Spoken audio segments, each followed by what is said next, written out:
Welcome to the Startup Grind. Welcome. Thank you. I'm excited to be up here with you. Thanks for having me, you guys. Charleston is not a bad place to come to, by the way. Not in the least. We are quite lucky to call Charleston home. Yes. We're quite lucky to snag a job as calling Charleston home now as well. Typically, we spend the first 20 or 30 minutes of these talks going through our hosts' career path and kind of evaluating decisions that they made. But since I want to get into the meat of this talk, can you just start with 5 or so minutes of what did you want to do when you were in college, and what did that first few jobs look like as you progressed in the tech world? Sure. So when I was in college, I was an English major and a philosophy almost minor, so I had no idea. Being honest, we've got a radical candor here, right, guys? And when I graduated, I moved to the beach, and I really didn't know what I wanted to do. I was in Nashville when I found CitySearch, and when I got a taste of what a startup was like, so CitySearch was a startup then, interviewed in someone's apartment, no office yet, that's when I fell into tech. So I fell into tech, I didn't choose it, and I think that's an interesting story for people because I'm not your typical Stanford grad with a CS degree. Then there's nothing wrong with that either. But I came through the editorial route, and what's interesting about that is everything turns into technology at some point, right? It was the first website. We were disrupting traditional media with CitySearch, and it was very organic from that point. The company was growing rapidly. I was getting opportunities because I was diving into the work that I was loving. And I grew kind of from content to project management into product management. And I really loved product management because of the cross-functional nature of building things. And I love working with engineers, and I love working with designers, and I love seeing the impact that products can have with customers. So CitySearch became Ticketmaster, followed that for 9 years, 3 cities, 4 years in London. Ticketmaster ended up winning the Olympics, which was huge, never done the Olympics. There's a lot of firsts along the way, I think, that are fun and important. And then after the Olympics, it was kind of like, what now? And I really had fallen in love with London, and I wanted to be in a place that was like that. So I met the CEO of OpenTable at the time is a guy named Thomas Layton, who is still a mentor of mine, and he had been the CEO of CitySearch. And I had lunch with him. He starts telling me about OpenTable, which, believe it or not many people knew about at the time, and they were looking for a product manager. And I really just got it. I was like, you know what? I love restaurants. I understand the problem. Ticketmaster, we don't really think of Ticketmaster as a marketplace now. It is a marketplace, right? They sell systems to venues, and they have a consumer product. So I understood the model of these two things, and that was 10 years. Yeah, so what was it like when you first joined OpenTable? Set the scene. So I think you said you walked into someone's apartment. That was CitySearch. Oh, that was CitySearch. Yeah. So your first day at OpenTable, what's the scene of that company? First day at OpenTable was really interesting because they were not thinking about the diner. Okay. They had spent, OpenTable is about 17 years old, and I joined, over 10 years ago. So it was already about 7 years in. Okay. But they had spent their product business time really thinking about that restaurant system, because if you didn't sell that system to enough restaurants, you would never get the network that then would attract the diners. So if you don't know about OpenTable's business, I'll just give a 2-second overview. They sell a software system to restaurants, it's table management, and then when those restaurants have that system, diners can book into it, and they monetize not just off the software, but the restaurant pays a per diner fee. So, as a diner, you're not really going to go visit OpenTable if there's only 2 restaurants in Charleston on the website, right? So they had spent so much time doing that it was kind of open field when I walked in. It was me and 7 engineers, a really ugly website that looked like Excel, and it was like, what would you do with this?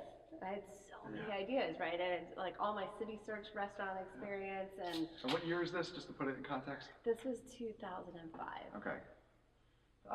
No iPhone yet, no mobile. Like we actually built some mobile app for some phone that, it was like that didn't even exist yet. Yeah, so I totally resonate with what you're saying. When you come in, you have a million ideas. They have one specific focus that they're optimizing for the restaurants. What were some of those initial ideas that you put in place, and why? Well, so my initial ideas were all about like friend referrals and diner reviews, but actually the first thing we did was go to Japan. How did that happen? Well, they decided that they wanted to expand their international footprint, and I was really excited about going to Japan because I had just come out of London. And I was really passionate, still am passionate about international, but the product work for going to Japan was not as interesting because it was kind of like, how do we do double bite characters, right? Bit of a language hurdle. So I'd say some of the more interesting things that we started were, kind of best of lists and diner reviews. Like, none of this stuff was out there, and diner reviews were also really interesting because restaurants were our clients. And this was when Yelp was first starting out, so restaurants didn't want diner reviews, but diners did. So it forced us from a product perspective to think like, okay, we solve for both, but who do we really solve for? And we had to like take a stand, right? We solve for the diner because it's better for the restaurant. And some of the hard decisions there. Was that your first product manager role? No, I was also product manager for Ticketmaster. You were? In London, yeah. Okay, so going into, let's just say, OpenTable, you have some years of product manager experience, but totally new market that you're attacking. What are some things early on that you specifically put in place and did as a product manager to really make an immediate impact with that small team? So I'd say, and I learned this at Ticketmaster, it was forming the relationships with the engineers. We actually didn't have designers. We had a contract designer, but when I walked into OpenTable, it was kind of a waterfall shop. Okay. And there was a little bit of like, here's the spec, hand it down. In fact, the original spec of the website is still in a binder that I used to keep on my desk as a reminder. But I think a lot of what I did was really form that kind of team environment with the engineers where we could share the ideas together. So it wasn't as much about that I had that winning idea. It was more that I went in and said, in order to get the winning idea, we need to figure out how we're going to work together. Yeah, that makes sense. You just mentioned you did not have a full-time designer at the time. I know from talking to you that bringing design to the forefront of OpenTable was one of your big initiatives while you were there. Why did you decide to do that? And what did that transformation look like as you started to implement design thinking? Sure, so what happened was mobile just came, right? The iPhone came out and then it was like Android, and it sounds crazy, but at the time as a business, you didn't actually know what was gonna happen with all of this. And so we outsourced a lot of that work. We outsourced our iPhone app, our Android app, our Palm Pilot app. Yes. Believe it or not, yes we did. BlackBerry app, yes we did. And they started to take off, and we kind of owned the website with our contractor, but I watched all these experiences just getting fragmented. And we would sit in rooms and talk about our competitors. So I actually did research, and I looked at all the companies we talked about as like people that we admired, and I looked at their design organizations, and I brought it to our CEO, and I said, we have 0. Here's what it looks like. He's like, all right, you get 4. No kidding. So the first person I hired, who's still an incredible designer, he's at Facebook now, came from IDEO.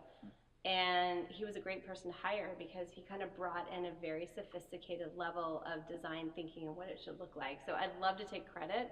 I just knew what it would be. But I learned what it was by watching it happen. And we grew our design team from 0 to 17 in 1 year. Wow. And our product experiences just started singing. And the organization did too. You realize design thinking isn't about it's a blue button, right? It's about how do you involve your organization in problem solving in a collaborative way that involves the customer. So we really didn't know what that was, and when we started to feel it, and then we saw it, it was just really powerful. That changed the development process at all? Yes, immensely. I think what changed the most was product discovery.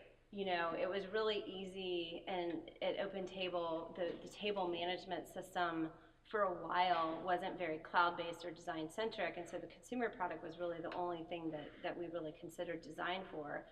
And it was really easy as a diner to be like, oh, I know exactly what to put in there, right? I don't know, how many of you use OpenTable here? Okay, you look like our office, right? Which is like, oh, I know how to make that work because I ate out last night. But you forget that how you eat out in Charleston is different from how you eat out in San Francisco, from New York, from Houston, where I grew up. So I think the biggest thing for us that changed was getting out of the building and understanding how important it was to get out of the building and understanding the processes for getting out of the building and understanding how to bring that back in and not having that be seen as slowing things down. Yeah. Right? Which it often can be. And what you realize is that it's going to get slowed down if you build the wrong thing. Yeah. Right? So. I'm gonna bring this even more granular. So you're talking about getting out of the building. That can be interpreted many different ways by many different people. So can you talk a little bit about what you're actually doing out of the building and how you're getting information to help shape the product itself? Sure. I mean, I'll give an extreme example. So we sent a team over to Japan. I told you that we launched in Japan when I first started. But what we started to see is that we just were not growing in Japan. Same exact product, right? Same exact problem. Years in the market, it wasn't time, and we could not figure it out. Data, sales analysis, everything else. And so we sent a research team over there. And what they brought back was kind of mind-blowing, right? It was a cultural difference of the thought process that went into making a restaurant reservation that you couldn't have seen in another way that made us really think differently about how we built the product. That's an extreme example. Yeah, I love it. And I continuously am impressed, I think, with the power of design on software.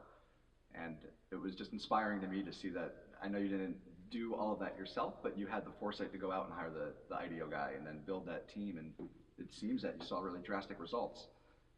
So talk about transforming over to the marketing and the growth aspect. So within OpenTable, I've seen the growth chart. There's an inflection point where you're growing, and then all of a sudden you hit that point and you start really growing at a rapid rate.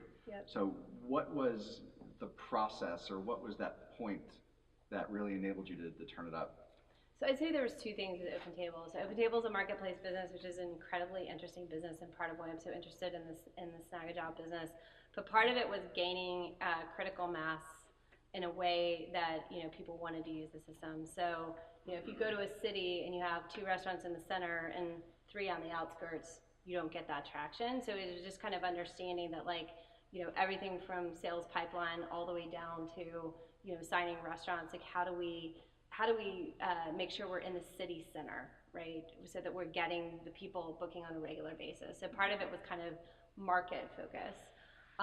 Some of it was mobile, right? It just was before the iPhone, it was such a magical thing to be able to say I'm standing on the street corner of New York and the phone knows where I am, and then the phone also knows the availability. So I think we benefited incredibly by the phone. And so those two things combined, I think were a big piece of it. Yeah. As part of the mobile, were you starting to think about network effects and virality and how to shape the product to really take advantage of the fact that people had this device in their pocket 24/7? Well, so the irony was we used to talk about the phone being our biggest competitor. How so? Because if you call the restaurant, we don't make any money, right? As OpenTable. Interesting. So when the iPhone came out, it actually benefited us from a product strategy perspective, because the mantra was, how do we make the process easier than calling the restaurant? Right? So we actually didn't design the mobile app to do a lot of stuff, because if it had a lot of stuff, why wouldn't you just push the button and call?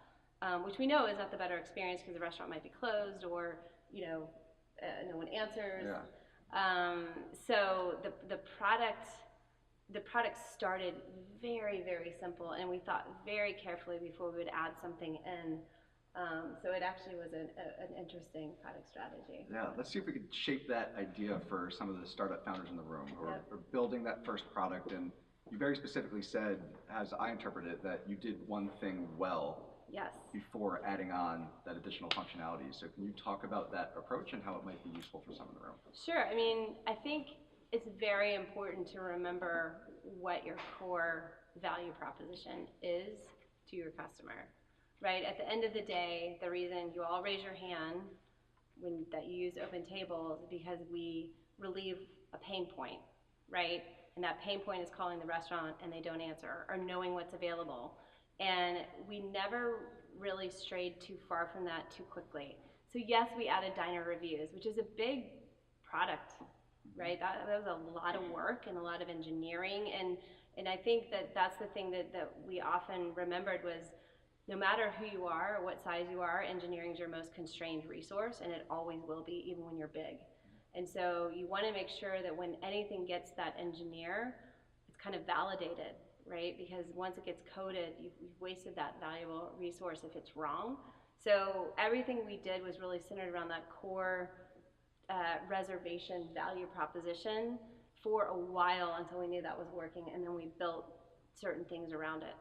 Yeah, so tie that back to one of the things I really enjoyed reading about as I did my research was the concept of starting out as a transactional company and moving it more into an experience and transformational company. Yep. So what I hear you talking about now is very transactional based, Yep. right? I am reserving a reservation, and that's much different from I just had an amazing experience powered by OpenTable. Correct. So how did you introduce, or why did you introduce that concept, and how did that shape the product? Yeah, so it's a great question. So OpenTable really went through a transformation as a company. I think the design team had a lot to do with it, which was, you know, people don't use products because they make a transaction easier. I mean, they do, but they don't really get addicted to those products, right? There has to be something there. And then we started to think about why you go to a restaurant. Like, it's not a transaction. It is an experience, right? I mean, it's fun. It's emotional. It's cultural. And we were also watching, you know, we wanted to be the place that you came to make the decision, not the place that you came to book. And if you're going to be the place where you come to make the decision, you have to build your product around those qualities that impact your decision, which are very emotional qualities, right? So that's when we started to leverage, you know, more content around the reviews. We started having conversations about photography.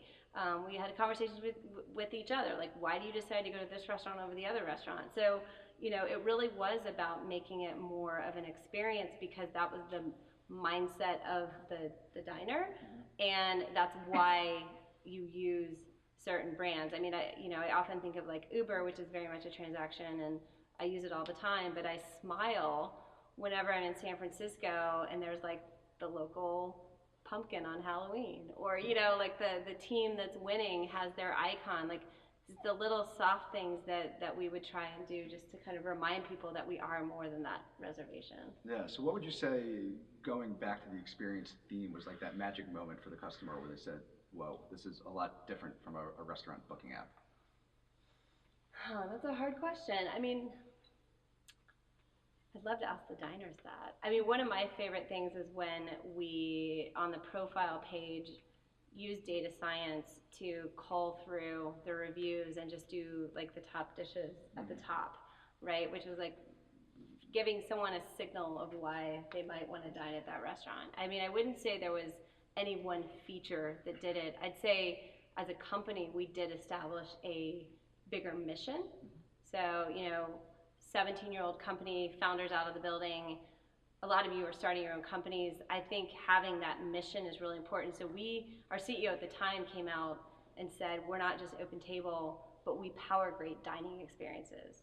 So it wasn't just the product, he elevated the company to the experience level. And that's really important, because if you just have it in your product team, it's not gonna live in your product, right? If you can go to your sales leader and say, hey, we're OpenTable, we power great dining experiences, that's a whole different genre, right? And that's, you know, Snag a Job's a mission-led company. They have their original mission from before. OpenTable didn't have that benefit. We actually had to create it in the moment, which is also when we did the rebranding, and so it all kind of followed in line. Yeah, I'll tell you what it was for me. I can't remember when, but it was going to a new city and using OpenTable as a discovery mechanism. To find a restaurant I would have never been able to find otherwise, and just have an incredible dining experience. So that to me was I wish a you would big have called me moment. that day. It would have made me very This happy. is it. However many years later, though, it still feels Still feels good. good. Still feels good. That's awesome. Let's switch to the people management side of things. So, as I understand it, just looking on LinkedIn, people really like to work for you. I'll just say it bluntly. People like to work for you because you bring out the best in each one of your employees. Talk to me about your leadership philosophy and management style, and how that has helped you get the best results from the people that you work with. So I think part of why I love product management is I love working with people. And I have a strong belief that people all have superpowers. And I think part of and they're not necessarily matched to their experience or their title. So understanding what their superpowers are really means getting to know them and being bold enough to put them in a role that you think they'll shine in that maybe isn't quite logical. So I'll give an example. We had an analyst at Open Table who was just brilliantly smart, but he wasn't just an analyst, he was kind of a storyteller. So he could look at all the data and then he could immediately tell you the story that you needed to know from that. And I watched him get kind of frustrated because he then would jump to what we should then do about it, but he was an analyst, didn't really have that power. So I was like, you should be a product manager, but you should be paired with a strong designer or else this is gonna look like Excel, right? Who has, so it's not just recognizing it, but it's also pairing it with the others. And, similarly, I had a designer that really had a product mind, and I put her in charge of the app because I was like, that needs to be our strongest experience. Yeah. And you're an experience-led person, we can teach you product management skills. So I think a lot of it is really understanding people's strengths or superpowers, creating the roles for them, and then partnering them with the people that complement them. Yeah. Do you have any experience with that working at some of the smaller companies? So for me, as an example, I'm a leader of a team of 7. Yep. And like what you describe here, it would be the most amazing day of my life if I could find like a strength of this person, a strength of that person, pair them together and say like, you're doing X, you're doing Y, go do Z. Yep. But it turns out X and Y are really important for the company to make progress. So do you have any leadership, not tactics, but leadership values that can work at all size companies?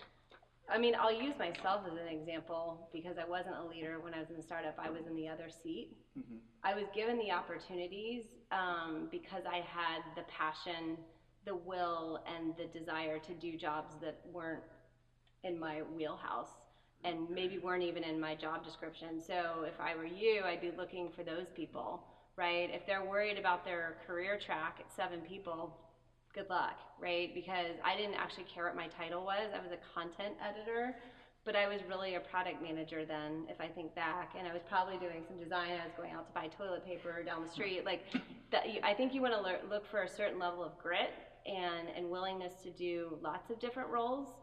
And by doing that, you're actually going to start to see where they're going to shine. Yeah. But I think that's who you want to look for, and you want people who really believe in what you're doing. The reason I was doing that at City Search is I was so excited about what they were trying to build. Mm-hmm. Like all night, all day, I thought about how we're just like building this amazing new city guide that no one's ever seen. So I think that's a really important quality. Yeah. Were you at Open Table during the acquisition? Yes. What was that experience like? That was a crazy experience. Selling your company is a crazy experience. And where were you in the company at this point? Were you product leader, SVP? Yeah, so I was SVP of product, and I was really close to my CEO and went through the process with him and watched the level of kind of anxiety and stress. It's kind of like buying a house on steroids, yeah. Right? And I learned a ton. So it was incredibly exciting to hear my CEO talk about the company almost as a salesperson, because you're talking about how great the company is and you're like, wow, I've spent 10 years like building this thing. And yet it's a little bit unsettling because you don't know who the buyer is going to be, and then you have the buyer and then you still don't know quite how that's going to be. But I had a very positive experience with it. Like I was excited throughout the process. I was excited after the process. Yeah. Was there anything that you learned from the CEO going through that experience? Had he gone through the M&A process before? Have you gone through it before? I don't think so. Definitely not at that scale. Okay. Been any like hard lessons learned or great lessons learned that? I learned that it's really helpful to have a great board. So our board of directors at Open Table was incredibly supportive of our CEO during that process, and it is really stressful, right? Because if you've ever been through M&A, there's a lot of touch and go and legalese, and it might go through, it might not, and it's maybe this person or it's maybe that person. And he had 100% support from our board. And so I think that's an important thing to think about as you go through this process and you choose your board. You do want a board that's smart and that'll push you, but at the end of the day, you also want a board that really believes in you, and I think our CEO had that in spades. Yeah, that's great. So how long did you work after the acquisition at Open Table? It was about a little over a year. Okay. So after that year, presumably you could have taken a long time off and sailed around the world, but you are back fighting the good fight. So what led you to Snagajob? So I took 7 months off. Okay, It wasn't good. a year. I did Good. not sail the world, but I did take 7 months off, and it was a really incredible time of networking. So I spent that time very thoughtfully because I think when you're inside a company for 10 years, it's very hard. Even the most well-networked people, which I feel like I'm fairly well-networked, you get outside and you realize, wow, there is so much interesting stuff going on. And I'm sure many of you are doing many of those things that my eyes were just kind of wide open. And I was a sponge. Wanted to learn about everything. I kept a spreadsheet. I have 90 lines in that spreadsheet of my conversations. Yeah. And I think what really struck me during that time is I wanted to do good. Mm-hmm. I wanted to join something that was making an important impact in the world beyond just building a piece of software. And Snagajob hit that for me. It also had the kind of touch point to restaurants, which I think I'll always be passionate about. It's not a restaurant company, but it's still engaged in the community, and I brought some knowledge there. I think it was a chance to take what I've learned and apply it to somewhere where I hope to make an impact and think that I can make an impact. The people are incredible, right? And Jason, who's just up here, we were going through the People Matter acquisition while I was interviewing, so they actually brought me on contract to make sure that when I joined, I wasn't surprised by the acquisition, which I thought was great. Peter, the CEO, is really great, and I knew he was someone I could learn from because he's seasoned. So I didn't necessarily want to go work for a first-time CEO. I wanted to work for someone who could actually teach me something. So it was a combination of all those things, really, like doing good, feeling like I can make an impact, loving the people, and being able to learn from at the same time. So you still come in all these years later with that fire of I have a million ideas, and now it's nice to actually have some resources to put them to work. Where's Jason? I come in with fire, I'd say that, yes. We just took Strength Finders, and my #1 quality was activator. Yes. So I'm in activator mode, yes. That's awesome. So what are you most excited for with People Matter being, having been based in Charleston and now being a part of Snagajob? How has that shaped your role, and what do we bring out as a community that is special? So I think it's really special to work for a company that has a Silicon Valley presence, but has a footprint across the United States. And I really didn't realize this when I took the job, but I'm realizing it now because none of them are better. So don't believe for a second Silicon Valley is better than Charleston, but they are very different. And Silicon Valley is very different. And I feel very grateful to be there and experience it, but I feel even more grateful to get out. Yeah. And personally, I was born in New Orleans, and Charleston reminds me a lot of New Orleans. I love food, so it's a great place. People Matter as a product is critical to our strategy. These guys have built an incredible product, or suite of products, I should say, and they have great people who are passionate about what they built. They have really in-depth knowledge about the space, and so, you know, we're here to stay, and we're super excited about the product, but we're also really excited to be a part of the community. And I'd say that in every community we're in. So when we thought about West Coast, we didn't say we're just going to go next door to Google. We said, which is nothing wrong with that, but we said we're going to go to Oakland, which is, you know, a more up and coming part of the Bay Area, and it's more appropriate, I think, for what Snagajob does and for hourly workers. So we've been very thoughtful about our footprint, and we want to be as engaged as we are here in Charleston, in Oakland, in Richmond, and in DC, which are our core office areas. Yeah. When we look back in 1 year, what will be the biggest change that you've brought to Snagajob? I hope it is the development, product velocity, and quality that the company's never seen. Okay. Are we elevating design this time again, or is it already elevated within the company? We are. As of last week, we hired a new VP of design who is incredible, and I'm very excited. His name is Peter Merholtz, and he is the founder of Adaptive Path, and he's joining us 1st of January. So yes to design and design thinking, yes. Big things to come, I like it. All right, I'm gonna ask 4 pretty quick questions, and we're gonna open it up for Q&A, so everyone start to think about what you wanna ask. What's your favorite book? My favorite book right now is Between the World and Me. Who's read that? Everybody go out and get that book. Very small, it's a great book. What's it about? So I don't want to give too much away. It's a letter from a father to his son, and it touches on kind of race relations in the U.S. and culturally what that means. All right. What's your favorite mobile app right now? Can I give 3? Or? You can give your top 3. What are your top 3 mobile apps Top right 3. now? One is Sleep Cycle. Does anyone use that? Okay. Just started using it, so I'm a little bit in love. Wings, which is kind of the pre-booked Uber, but you can pick your favorite driver. And I travel a lot, so like it feels really good on Monday morning to have like that same driver pull up to my house. And then Class Dojo, which is how I spy on my kindergarten son, in a non-creepy way. Yeah. Awesome. All right. Favorite restaurant in Charleston? Okay. So I really aspire to be able to answer this question in a more robust way. But on Monday, I went to Edmund's Oast, and I had the charcuterie plate and a peanut butter and jelly beer. And I have to say right now that's winning. But after this, we're going to the Ordinary, so have me back, and we'll see if my answer is more interesting. I like that answer. It's a pretty good answer. I like that answer. They put grits in the is it called scrapnel? Yeah. Yeah. I like that. All right, last question. You've accomplished a lot throughout your career. You're still going to accomplish much more. How do you want to be remembered? So I would like to be remembered as somebody who helped people realize the most in themselves. That's how I'd like to be remembered. That's a fantastic answer. All right, let's open it up for some Q&A. So I have a question. I work for Booz Allen, and we just recently acquired Spark.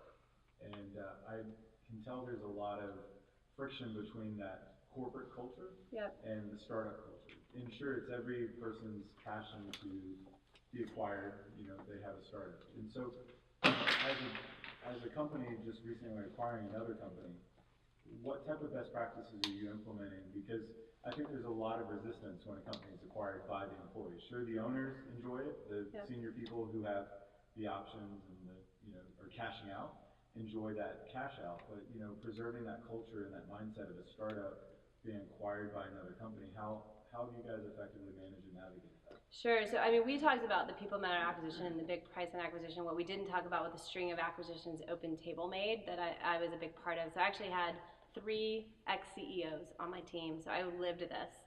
And here's what I would say. First of all, and this is pre-acquisition, I wish companies spent more time on cultural fit.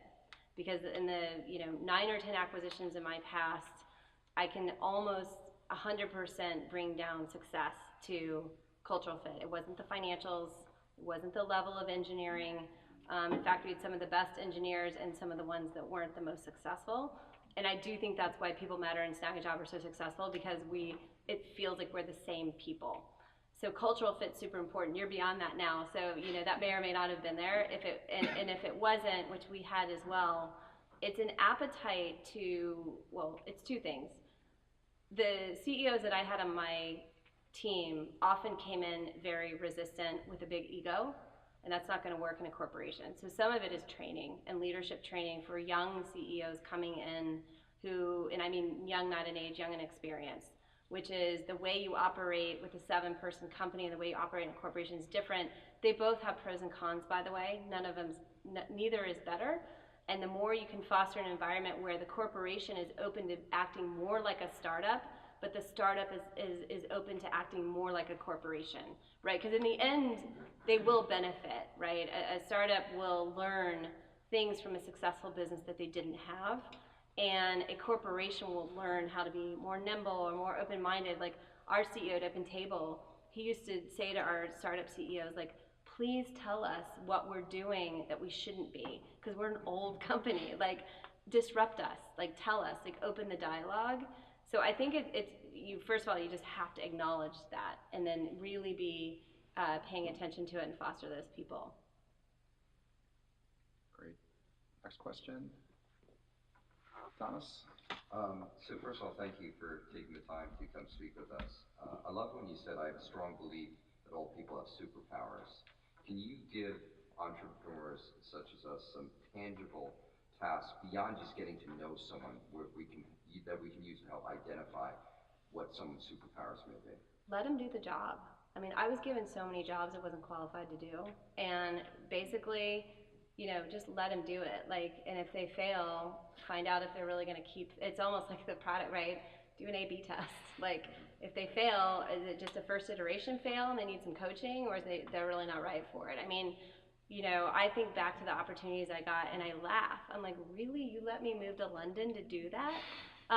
But it works sometimes. Like, you know, I would say that, like, take some chances with people is a really, really good thing to do. Thanks. And don't let years of experience get in the way.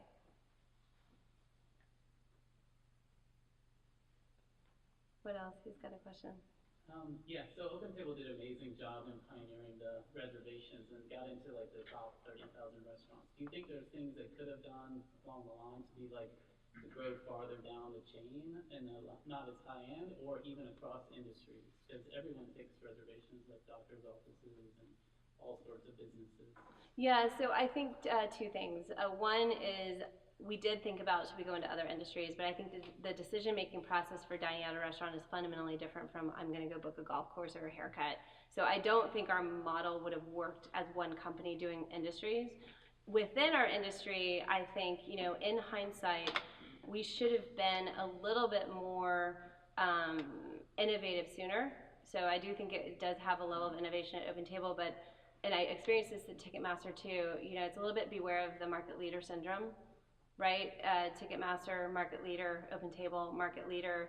It can, you know, give you that kind of, well, we don't really need to do that right now. And so I would caution anybody who becomes part of a successful corporation or business to think about that, because I think, you know, I would have liked to have seen OpenTable get into the cloud sooner with their table management system. I would have liked to see them try down market sooner, you know, whether it was waitlist or whatever else. And I think part of that is probably a little bit market leader syndrome. Any other questions? Chad. So a lot of us here obviously are firm believers in Charleston. We've been here, some of us are a little older than others, and maybe have, you know, grown up in a career here, and it used to just be Blackbaud. And now it's this amazing place that, you know, you're getting a taste of now. We know what we need, right? We believe. We know we need better infrastructure and investment and talent. What do we not know that we need? What do you think that Charleston we should be looking out for?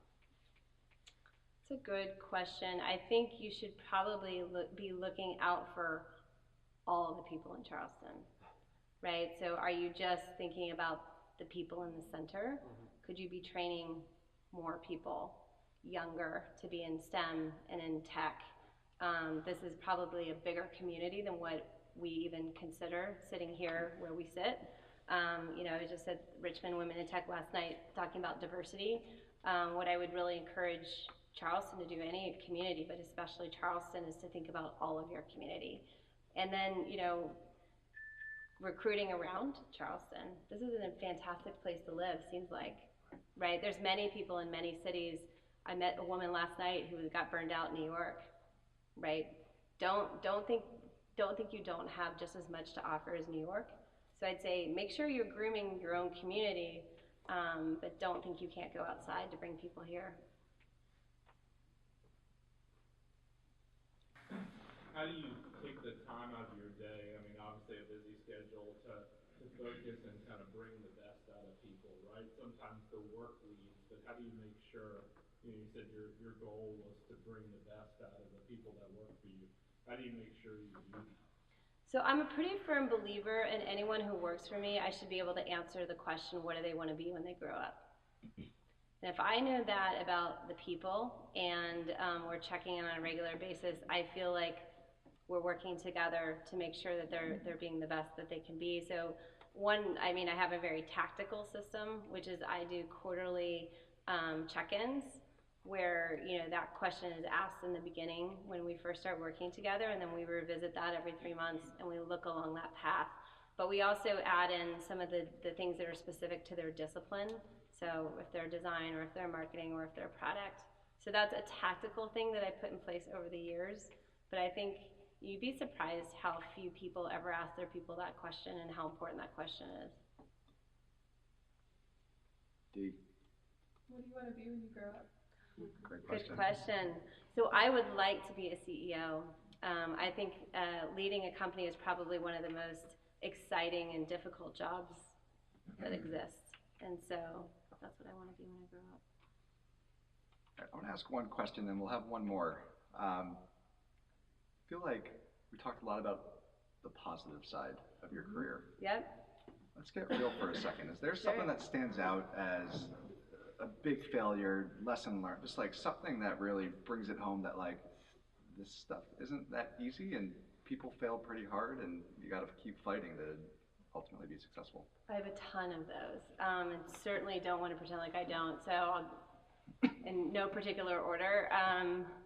So OpenTable had a period where we were doing a lot of re-architecture, and all the product managers started to leave because there wasn't a lot of interesting product work. And it was really, really hard because these are people I loved and loved working with, and they loved working with me, and there were tears, but they had incredible opportunities, and we weren't doing as much. And I had to stand in front of my team every day and pretend like, not pretend, but I had to tell them it was going to be okay. And I didn't know if it was, and I didn't know what the answer was. And so I just kind of took it day to day, and I said, look, just because one person leaves doesn't mean everyone's gonna leave, and we'll make it through, and it's really tough, and I knew we had to do it. But it was really, really hard. And I think, you know, if they were sitting here right here, we'd probably all group hug and admit that was hard. It was hard when OpenTable got purchased, right? It was hard to see all the changes that went by there, to see my CEO leave, who was kind of my advocate and the person who was looking out for me, and now I'm in the hands of people who are new and don't know me as well, and so, you know, that was also hard. So don't think for a second getting bought is always easy, or going public isn't always easy either, right? All of a sudden you're in short-term mode when you used to have this kind of freedom of thinking about the long term. I think that was also difficult. It was really hard moving to London. I was just talking about this in the car with someone today, where it was just like, you know, I'm a 28-year-old director in a culture that isn't used to that, and I was just completely not welcomed in, and had a big warming in period during that job. So Those are good. Yeah. Thank you. All right, one more question.